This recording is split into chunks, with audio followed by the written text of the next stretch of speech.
खबरों का सफर Sarwar news channel में आपका स्वागत है। क्षेत्र की प्रमुख खबरें देखने के लिए हमारे चैनल खबरों का सफर सरवाड़ को आज ही लाइक और सब्सक्राइब करें। ओम प्रकाश आचार्य सरवाड़ के ग्राम लल्लाई में विकसित भारत संकल्प यात्रा के तहत शिविर आयोजित किया गया।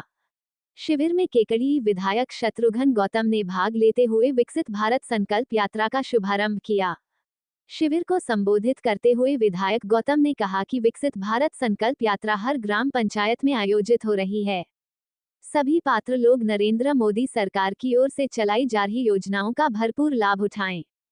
गौतम ने कहा कि अब डबल इंजन की सरकार विकास के नए आयाम स्थापित करेगी। उन्होंने कहा कि भाजपा की केंद्र और प्रदेश सरकार आम जन के हितों को आगे रखकर काम करेगी।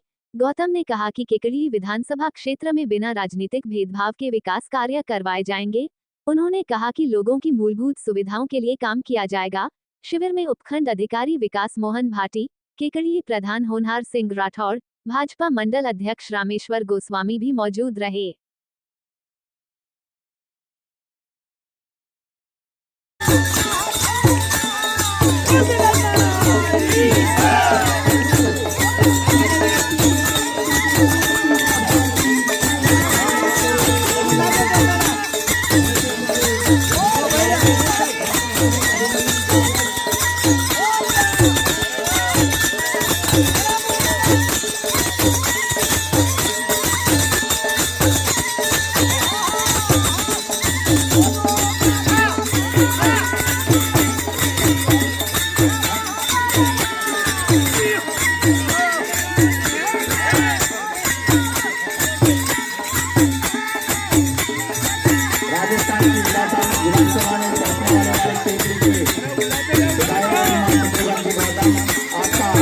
संपूर्ण ग्राम पंचायत और दूसरे विधानसभा के कोने कोने से पधारे हुए सभी कार्यकर्ता बंधुओं की ओर से आपका इस ग्राम पंचायत लल्लाई की धरती पर आपका हार्दिक अभिनंदन स्वागत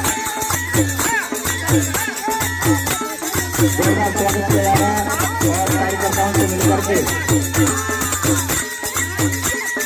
धन्यवाद भी ज्ञापित कर रहे हैं।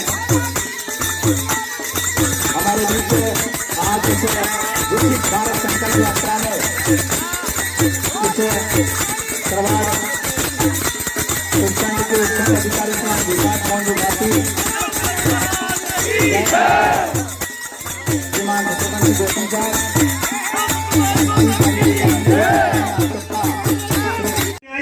कि कोई प्रधानमंत्री उज्ज्वला योजना का कनेक्शन रहना नहीं चाहिए, किसी गरीब को प्रधानमंत्री आवास से वंचित रहना नहीं चाहिए। कोई भी व्यक्ति आयुष्मान भारत में 25 लाख का इलाज फ्री हो रहा है, कोई का नाम रहना नहीं चाहिए। अगर किसी का नाम गलती से रह गया तो उसका नाम वापस लिख के और भारत सरकार को जाए ताकि तुरंत प्रभाव से उसका नाम जुड़ सके। ये नरेंद्र मोदी जी की सोच है, ये झूठे विकास की तरफ नहीं है।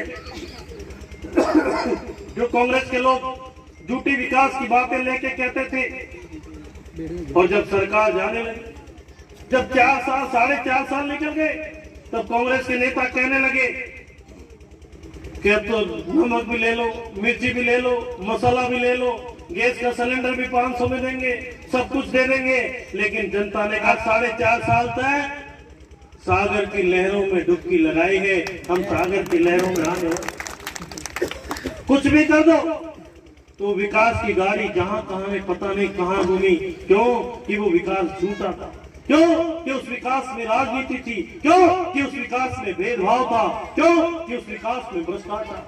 जो लोग कहते थे कि 50,000 से जीतो, पता नहीं कहां गए 50,000 से जीतने वाले, दम्भ भरने वाले, विकास के नाम करने वाले। अरे लल्लाई गांव में कोई काम कराया होता तो हम मानते कि महादेवपुरा के झोपड़ों को आबादी में किया होता तो हम मानते कि आपने कुछ किया। इस गांव के अंदर लल्लाई में कुछ किया होता तो हम मानते कि क्या किया है।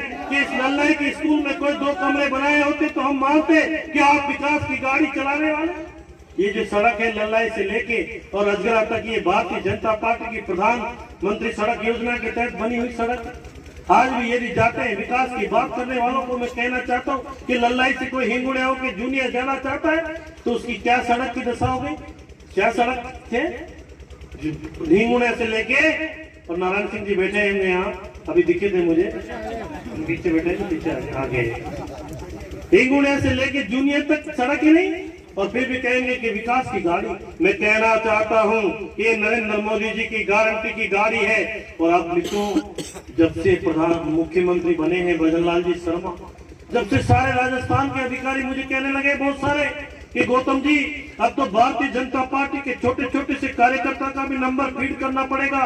मैंने कहा ऐसा क्यों कि कब कोई मुख्यमंत्री बन जाए कोई पता नहीं है, कहीं कोई विधायक बन जाए कोई पता नहीं है। ये भारतीय जनता पार्टी से कांग्रेस पार्टी में तो अभी गहलोत साहब 75 पार हो गए, लेकिन उनसे कोई सपने में पूछे कि आपकी इच्छा क्या है कि मैं जब तक जीऊं जब तक मुख्यमंत्री रहूं, चाहे जनता मुझे रखे न रखे, लेकिन मैं ये कांग्रेस के केकरी के पूर्व विधायक को पूछे कि आपकी अंतिम इच्छा क्या है, तो वो कहेंगे कि जब तक जीऊं जब तक विधायक रहूं और मेरा बेटा जनता को ऐसे लूटता रहे, यही मेरी अंतिम इच्छा है। चाहे जनता मुझे चुनाव हरा दे, सेवा और प्यार से कोई सरोकार नहीं।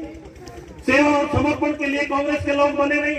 कांग्रेस के लोग बने कि हींग तड़ा में बजरी कैसे निकले, हींग तड़ा में लोगों को कैसे दुखी किया जाए, जनता को कैसे परेशान किया जाए। अभी आए थे तो लाइट चली गई, तो मैंने कहा मन से, भाई चुनाव में लाइट जाती थी, मेरे माइक खत्म होते थे, तो चलो कोई बात नहीं है, चुनाव लड़ा। अब तो राज बदल गया, अब तो लाइट क्यों जा रही है भाई, किसकी उल्टी गिनती शुरू हुई। तो निश्चित रूप से मैं ये कहना चाहता हूं कि मोदी जी की सरकार 22 जनवरी आने वाली है।